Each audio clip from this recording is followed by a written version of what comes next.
Okay, so before the video starts, I just wanted to give a quick overview of what's going on.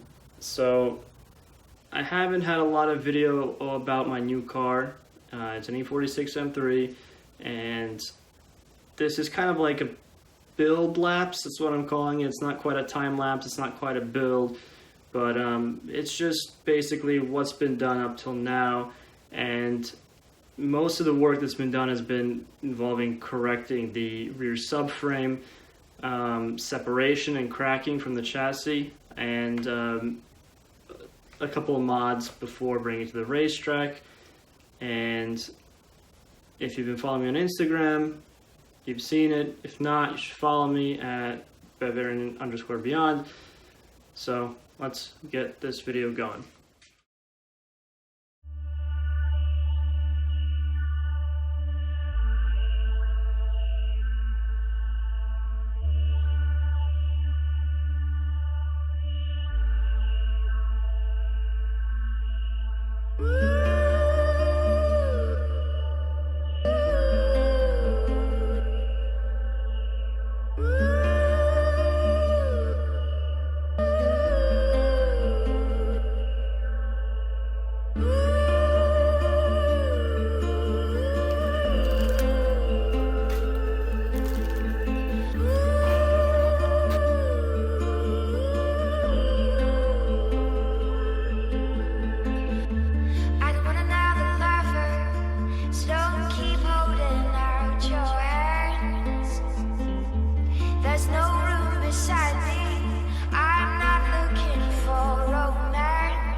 I don't even know myself.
When I don't even know myself.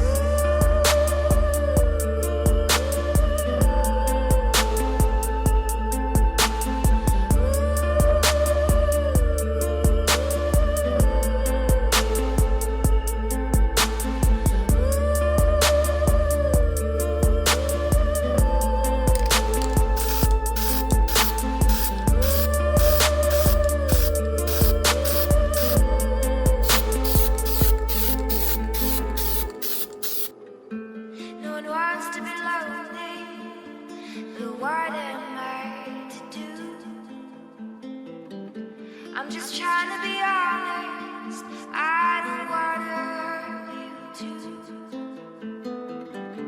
When I'll be there, I'll be there. I know I sound confused, but all I want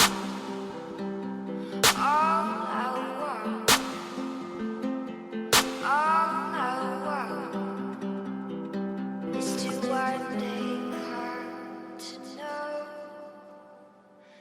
my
At this point, you're probably wondering what's next in the build, and that video that you just saw, those clips were what was left of what I could find.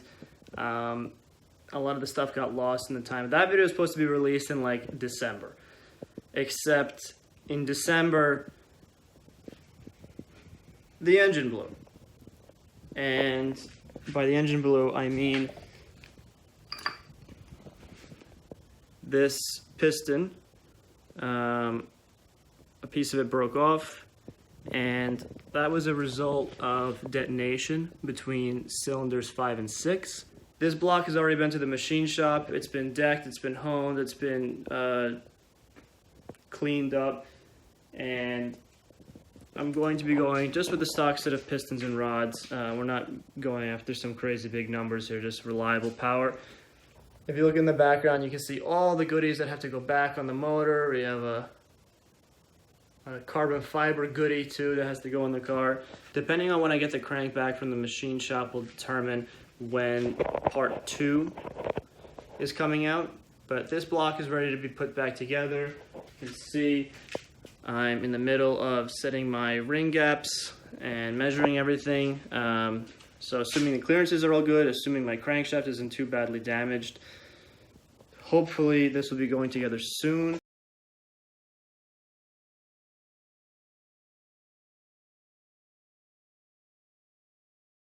So I just want to explain what kind of went on in that build lapse because it wasn't entirely clear. Basically on this M3 I bought the cheapest M3 I could find that had no rust on it. So this car had no rust. It was a Southern car its whole life. It was cheap because it's rather high mileage, and other than the engine blowing, it's been fairly good to me. So the first thing I went to tackle was the subframe, because I know every E46 coupe has some degree of subframe failure. And by subframe failure, I mean subframe mount failure. So if this is a subframe, it bolts to this mount and this mount fails. Either cracking or worse, separation. So if this is, the chassis frame rail, and the subframe mount goes, mounts the chassis frame rail, it's actually starting to separate from the chassis, which is a big problem. And you could actually see it on one of the clips where there's actually a gap. You can stick your finger through the gap. And that's the entire rear axle carrier panel, aka the subframe mount, pulling itself apart from the chassis. And that is the second degree of failure. So the first degree of failure is the mounts cracking. That's, fairly straightforward. You just weld the cracks up and you weld the plates on. That's thicker to help distribute the force. The problem is if you just weld plates on, it's going to continue, separating from the chassis. And some of the cracks were fairly long and spread all the way to the spring pads. And the problem with the spring pads is spring pads have vertical force on them because the springs are what hold the weight of the car up. So the spring pads are holding the car up, so that's a vertical force, and the subframe under acceleration, the mount gets pulled down. And what you end up with is with a shearing force. And that shearing force will just make those cracks continue to spread because the mount is effectively held on by a couple of spot welds. It's a huge engineering fail. So if you notice that big steel beam in the back of the car that's welded to the frame rails actually has a threaded rod that goes into the original mount and it's tightened on top. So that bar is actually what's now holding the subframe mounts in the rear, and that threaded rod goes through the original mount down to the subframe where it's actually holding the subframe as well. So it's all one big sandwich per se, where my head is the original subframe mount, this is my steel bar, and this is the subframe itself. That steel bar isn't going anywhere. It's welded directly to the chassis frame rails. Everything on the bottom after welding, you could see, you use weld through primer, then you prime it, you have to seam seal it wherever there's any seams so no water collects, no corrosion, and then you undercoat everything so you don't have any issues with corrosion later. That's the proper way to fix the rear subframe mounts in an E46. You can remove the whole rear axle carrier panel and weld in a new one, but you will have the same failure of the mount just separating from the chassis.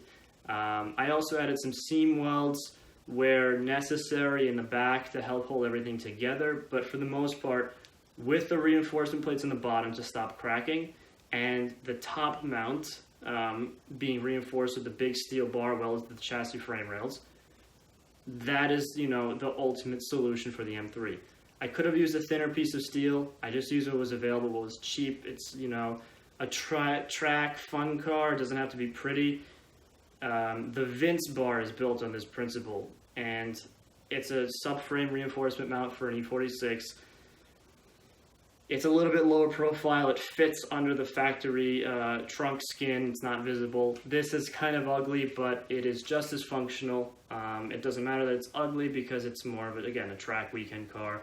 I'll be putting a panel to separate the rear seats area from the trunk, most likely, covered all with carpet, so it looks nice. And then we'll start, you know, with the mods, making the thing lighter, quicker, and more reliable.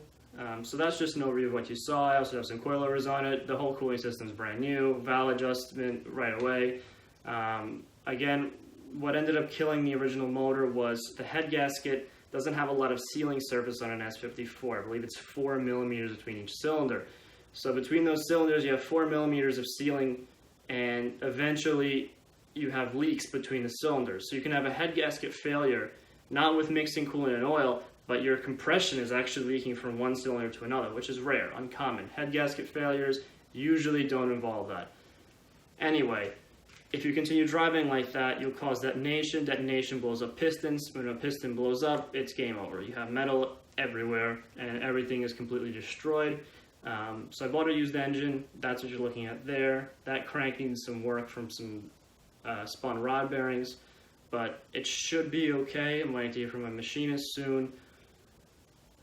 Long story short, the M3 should be operational soon, and once it is, you'll see what a machine it is. Everything in the back, because it has to come out, you can see everything's been replaced with either a solid aluminum bushing, a ball joint if they're, for example, the rear trailing arms and a monoball instead of a bushing. No polyurethane there, so everything still has free range of motion. The upper control arms, poly, the diff, poly, and when I say poly, I mean the hardest durometer they sell. So everything should be stiff, ready to go, ready for the track. Hopefully I'll get a track day, maybe 2, depending on when the car is done for this season. It sounds great with long tube headers, and hopefully it'll be a good car. So stay tuned for part 2. Thanks for watching, guys. If you want to see more, subscribe. This is a little bit different than the regular style, but I hope you enjoyed watching the build.